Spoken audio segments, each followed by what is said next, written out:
বলে জাগো জাগো জনতা জাগো অগ্নি সন্তান, ভোটের বাক্সে বন্দি আজ ইতিহাসেরা। আমার কলম নয় কাগজ নয়, আজ রায় দেবে হাত, ঠেনারো মাঝে লিখবে তুমি আগামী দিনের পাঠ।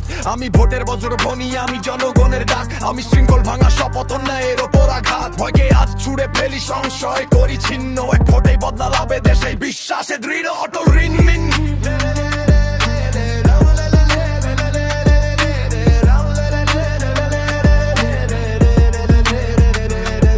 বললে জাগে সকাল না বললে প্রশ্ন জাগে, নীরবতার সব ভূমিতে গণরায় আগুন লাগে। এই দেশ আমার রায়ও আমার কেউ নেবে না কেড়ে, গণ ভোট মানে জনগণ মাথা নত নয় রে। আমি ঝড় আমি বজ্র আমি অধিকারী কণ্ঠ, আমার ভোটেই দাঁড়ায় রাষ্ট্র ভাঙে ভণ্ডের মন্ত্র। রাজপথে যে স্বপ্ন কেঁদেছিল রক্তে ঘামে, আজ বেল্টের ছাপে সে স্বপ্ন উঠবে নামে। শাসন সিংহাসন চলে ইতিহাসের পাতায়, জনতার রায় মানে চূড়ান্ত ফরমান লেখা। আজ সাহসের দিন, আজ সিদ্ধান্তে কাল, এনার মাঝে জন্ম নেবে নতুন সকাল। আমি বিদ্রোহী নই শুধু আমি দায়িত্ববান, আমার ভোটে করবে ভবিষ্যৎ, আমারই বাংলাদেশ মহান।